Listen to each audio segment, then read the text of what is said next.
Okay, so now we move on to define the term object reference, and this is something that if you really got into it, you could really get into it and you know, get into the stuff like that Niyush was talking about when she came in the other day, the whys behind everything that we're doing. If you really understand objects as references, you really fully understand Java and object-oriented programming.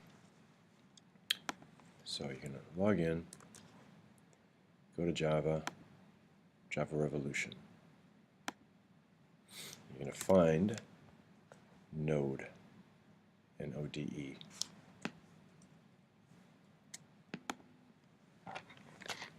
And at line 2135, and I will link this, 2135, we're going to look at the generic node class. Down near the bottom, you're going to find this. So you're going to copy that, and go into NetBeans. And let's make another package. So in the source packages, we've got CodeCamp Day 1. Let's make a new package, which we hardly ever do in class, frankly, but you can do it, right? Just a package. And call this Day 2, or maybe CodeCamp, all small letters, Day 2. And in that, we're going to do a new class called Node.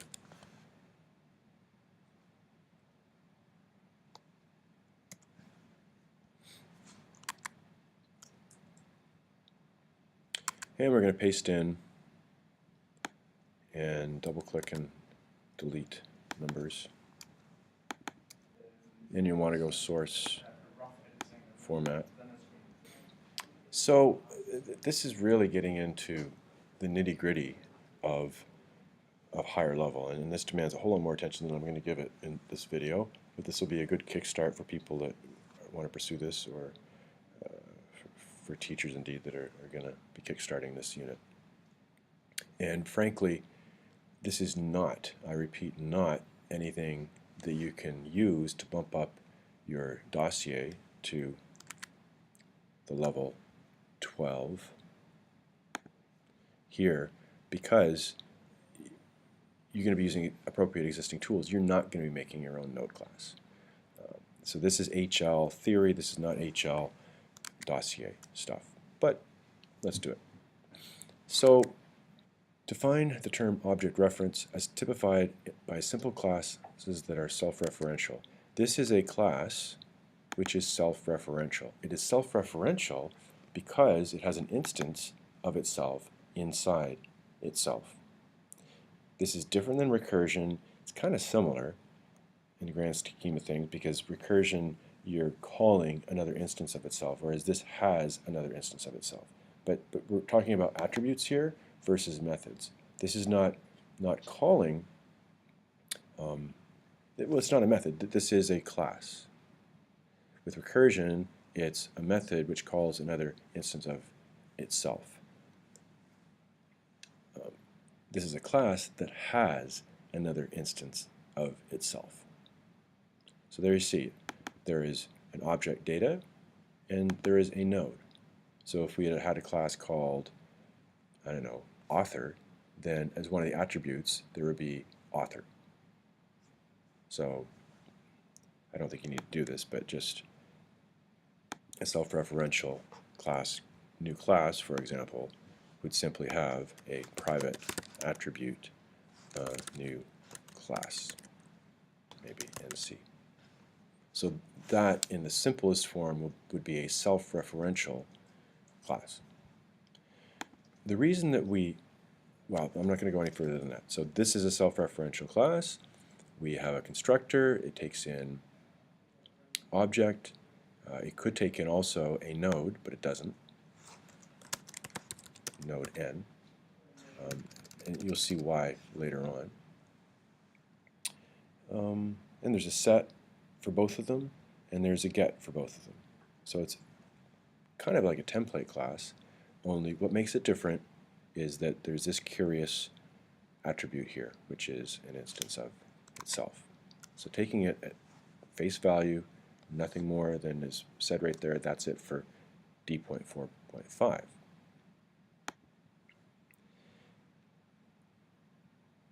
Construct algorithms that use reference mechanisms.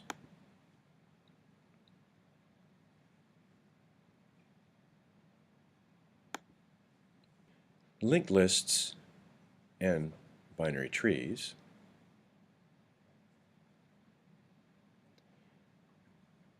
use self-referential classes. In the case of a tree, there are three parts to it: the data, a left pointer, and a right pointer.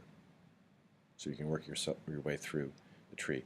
Probably easier to get a hang of this with a linked list, which just points one direction. So that node points here, points to that, points to that, points to that, points to that, points to that. So that's the beginning of the list. And we're going through. That's the end of the list. And maybe it's easiest to understand how this node class is going to work by imagining the end. The end of the list is going to have data, but the next pointer is going to point nowhere. And this is it. Null means it's pointing nowhere. It's at the end of the list. The theoretical thing that's a little bit hard to appreciate, but now's the time to try, is all these others, their pointer will point to the beginning of a new node. So this node right here, I almost feel like I'm going to do this. Right.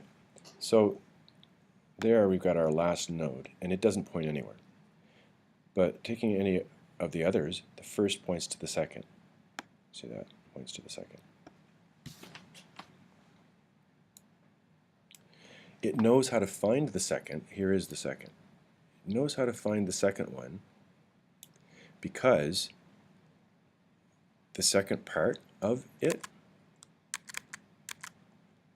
in other words, this part of it, the node, it's an address. Because an object ultimately is an address. What's this next node that it's pointing to?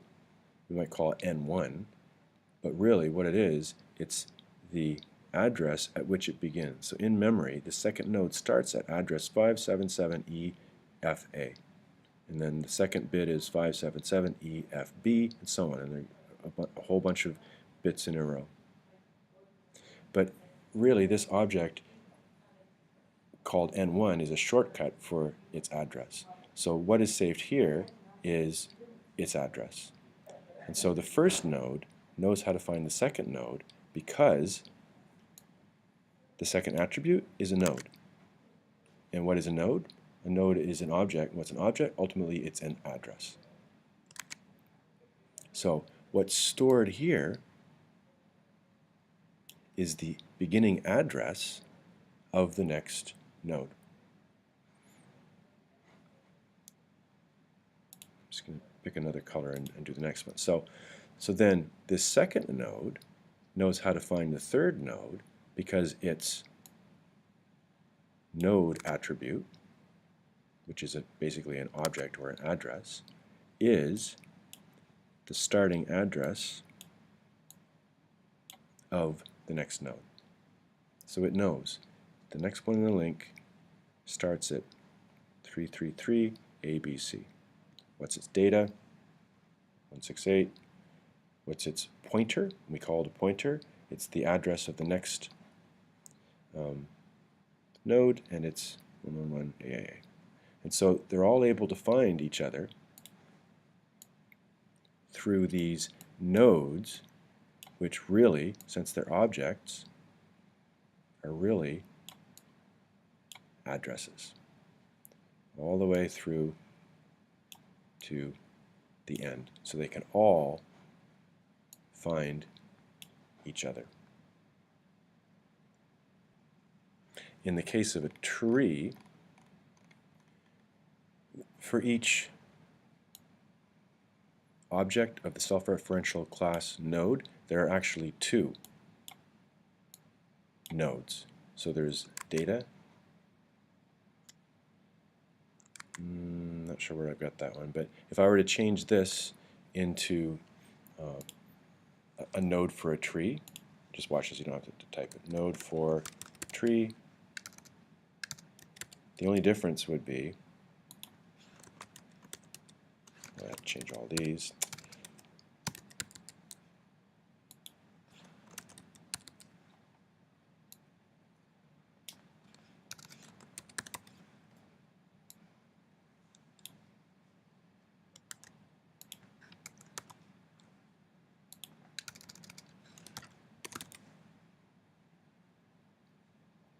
And I'll stop there. But all I wanted to show you is that if I were making a node for a tree class, then there would be the object and there would be two pointers. And both of those pointers would be the same self-referential type, but they would be one for pointing left and one for pointing right. There's the data, there's the node pointing left and the node pointing right. And we can find our way through with a tree by asking greater than or less than questions. If we're looking for number 8, we start at the root. Is number 8 greater than or less than 50? It's less than. So we go to the branch which is to the left. And we know how to get there because, again, a node is an address. It's an object. An object is an address. And so we can find it, and then we look at its data and we say, is the thing we're looking for, in this case 8, is 8 greater than or less than 20? It's less than 20. So we look to the left node, we follow it, and we find it. So a self-referential class, in this case with two nodes, one pointing left, one pointing right. So constructing algorithms that use reference mechanisms, it would go beyond what I just did. I mean, I explained it peripherally or diagrammatically, but in terms of the actual algorithms, you're going to have to get into looking at the actual code. If you're watching the video, you're going to find a link. D.4.6 is going to link to here.